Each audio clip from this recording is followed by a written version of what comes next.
A primeira delas é a seguinte: empregados representam o nosso patrimônio mais valioso.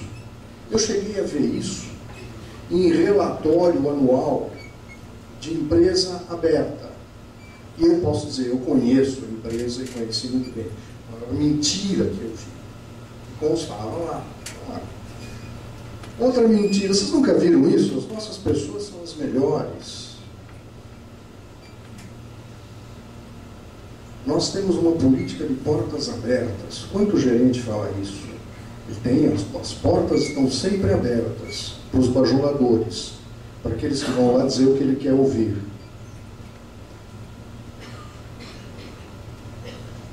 Nós estamos nos reestruturando para melhor servir os nossos clientes. Essa é maravilhosa. Nós gostamos de pessoas que assumem riscos. Mas se alguém na empresa assumir algum risco, causar algum prejuízo para a empresa, ele não vai ser valorizado, certamente. Bom desempenho será recompensado, sempre. Treinamento é a nossa mais alta prioridade.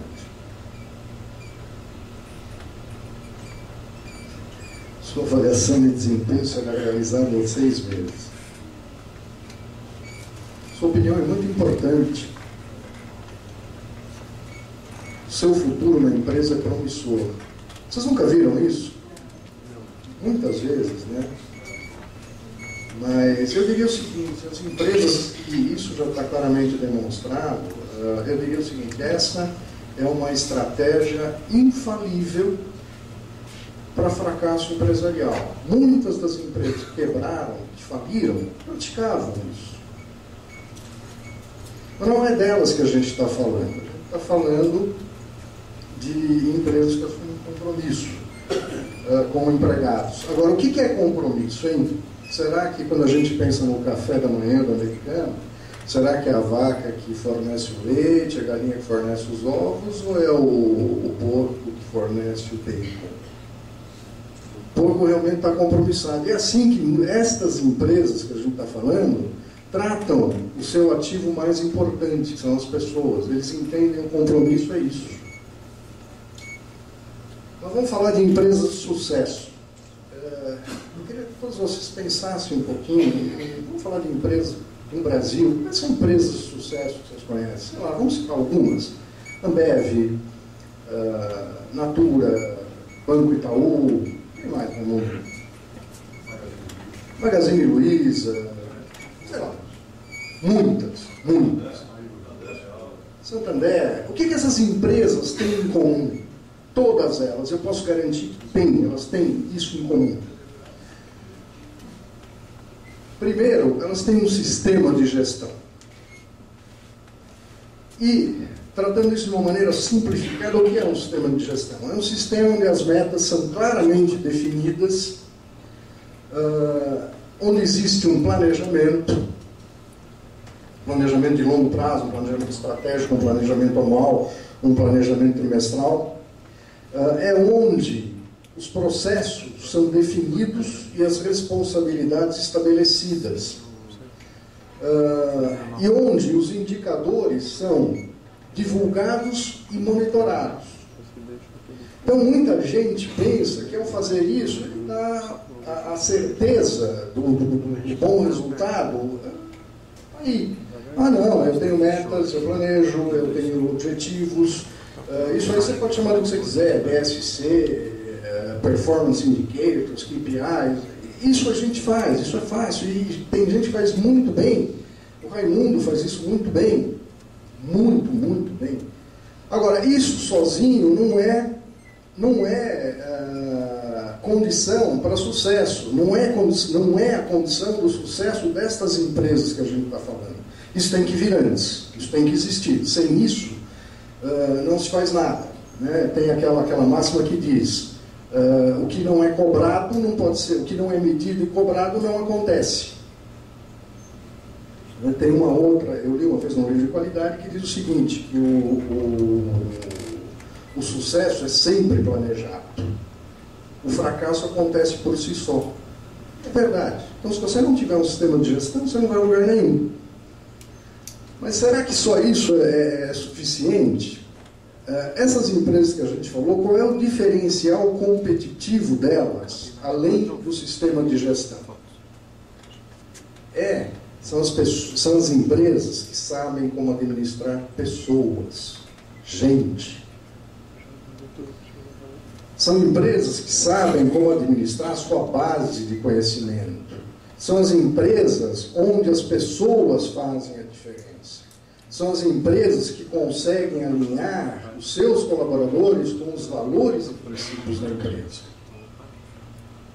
Essas duas coisas têm que acontecer simultaneamente. Qualquer uma das duas sozinha não leva a lugar nenhum. É mais uma coisa que você vai colocar na parede. Dizer, eu tenho um sistema de gestão. Se eu tenho um sistema de gestão e esse sistema de gestão não é compartilhado com as pessoas, com a organização, ele não é um sistema de gestão. Então, quando a gente está falando em gerir pessoas, a gente está falando uma coisa assim, que é com as pessoas, para as pessoas e através do envolvimento das pessoas.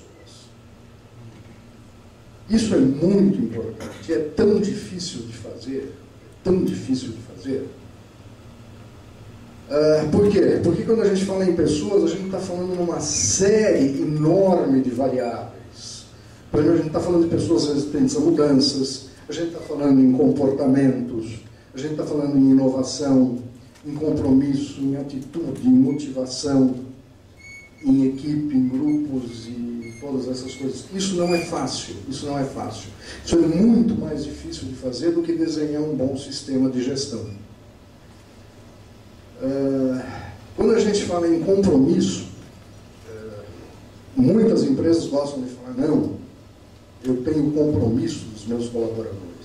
Para que isso aconteça, é preciso que tenha uma visão de futuro.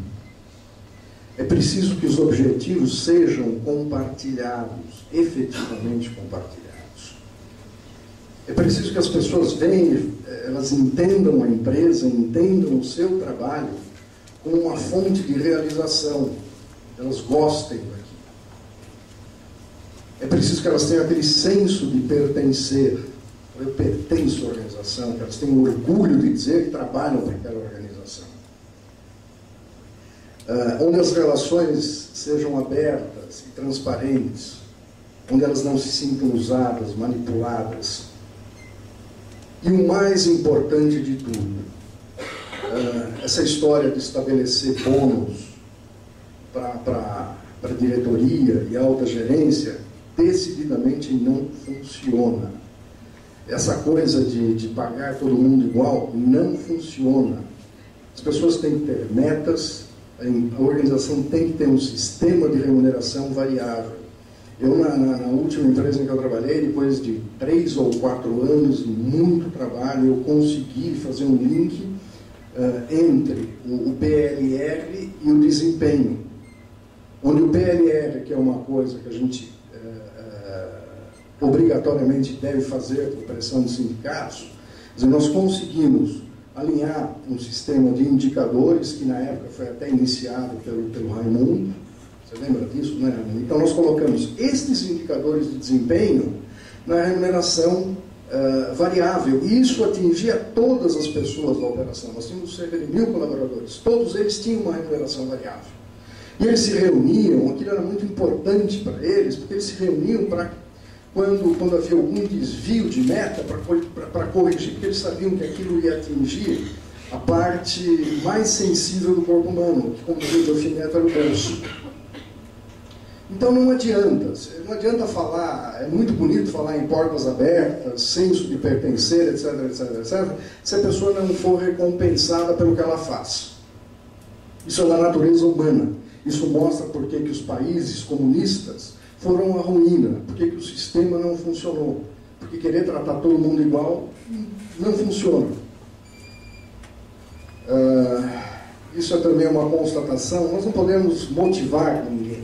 Nós apenas criamos as condições de motivação. Não se motiva ninguém com palavras, com discursos. Quer dizer, o nosso, de novo, querendo falar, ele motiva com Bolsa Família.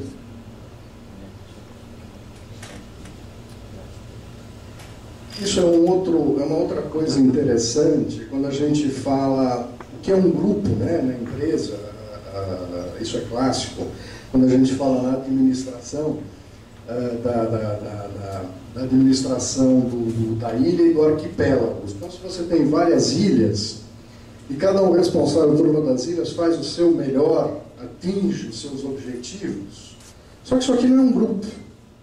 Quer dizer, o arquipélago está muito mal administrado.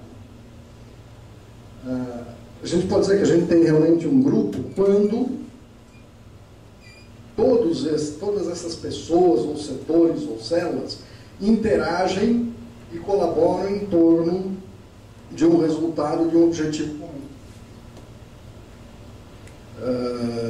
Num livro do Warren Bennis, O Gênios da Organização, ele diz: nenhum de nós é tão capaz quanto todos nós. Isso é verdade.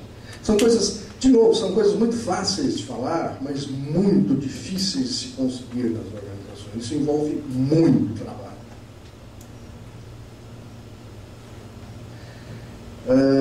Isso também é uma coisa clássica, onde numa empresa, e a gente vê o orçamento, a gente tem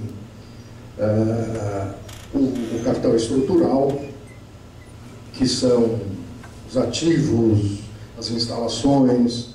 Nós temos o capital, que são representados pelos clientes, o capital humano da empresa, mas isso tudo, a hora que isso interage, você tem os resultados. Isso só vai produzir algum efeito quando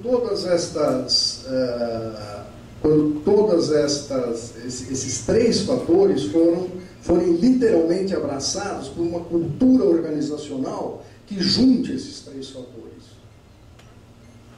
A empresa pode ter os melhores clientes, ela pode ser quase monopolista, ela pode ter um excelente capital humano, ela pode ter ativos, mas se isso não for juntado, abraçado por uma cultura que realmente entenda todos esses fatores e trabalhe com o mesmo objetivo, esse é um sinal de uma empresa de sucesso, daquelas que a gente estava falando aqui. Falando em gente, apenas para concluir, o que as empresas buscam? E aqui eu estou falando de empresas de sucesso, tá? Eu não estou falando daquelas que praticam os 10 mandamentos do Gilbert. Primeiro, formação. Não adianta dizer que a formação precisa ser engenheiro, administrador, economista, falar inglês, falar mandarim, ou seja lá o que for. É obrigação. As empresas, obviamente, vão buscar as pessoas mais capazes, com a melhor formação para aquilo que elas buscam, dependendo da posição.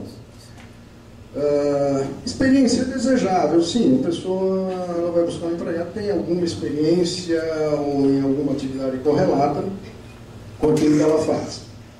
Mas o que é fundamental, o que essas empresas buscam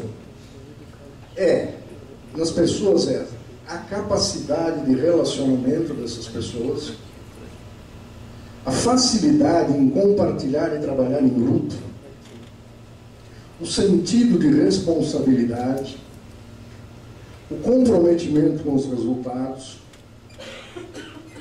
Basicamente é isso está alinhado com aquilo que a gente falou lá atrás. A empresa cria as condições. Então a empresa, quando cria aquelas condições de um trabalho em equipe, onde a pessoa tem o orgulho de pertencer àquela organização, são essas pessoas que ela vai buscar.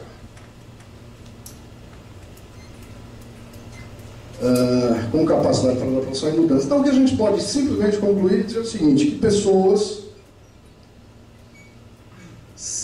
realmente representam aquilo que a gente pode chamar de criação de valor e que vão colocar essas empresas, vão adicionar essas empresas realmente uma capacidade competitiva num mercado difícil, globalizado e tudo que vocês puderem chamar. E é isso. Obrigado.